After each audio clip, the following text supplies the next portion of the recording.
जय जगन्नाथ सांग आज आम प्रस्तुत करवा बंधाकोबी भजा मुझे ग्रीन मटर छुई आउ बंधाकोबी नहीं जाइए अदा रसुण पेस्ट गाजर बीट आलू टमाटो आमर पियाज यही सब सामग्री को लेकिन आम आज प्रस्तुत करवा बंधाकोबी भजा एबे आम कड़े रे सोरिष तेल दबा 2 चामच सोरिष तेल दबा तेल टिके गरम हो गला परे आम से पियाज दबा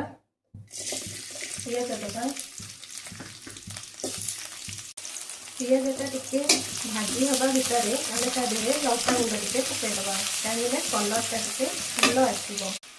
पियाजटा बर्तमान टिके भाजी हो जाइए भाजी हो भितर आम बर्तमान जो अदा रसुण छेचिकी रखी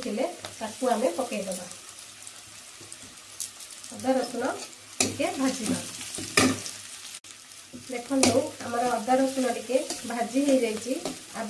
एबे आम टमाटो को ऐड कर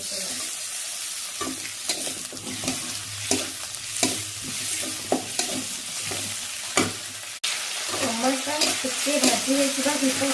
आम ए ऐड करवा लुण स्वाद अनुसार लुण देखो स्वाद अनुसार मुझे 2 चामच लुण देवी लुण पकईकि भाजी गला टमाटोटा मिक्स हो मसला सहित आम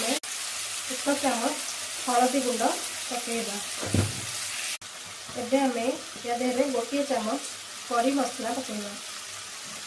टिके जस्ट पानी दबा मसलाटा तले लगी बजापी आम जस्ट टिके पानी मसलाटा टिके कषि भितर मसलाटा कषि हो सारा आम ए बर्तमान ऐड करवा आम काटी रखि बीट गाजर आउ आलू आम एबे ऐड करदबा एबे आम से किसी कंचा बादाम मंजी भी ऐड कर कंचा बादाम मंजी पकईले तरकारी स्वाद बहुत भल भी आसे आम किसी बंधाकोबी आउ मटर जो रखी आम ताकू देहरे पकई परिबा पकईबा पकई सारी मसला देहरे गोलैबा आम बंधाकोबी की गोलैकी मसला सहित मिसई सारा आम ताकू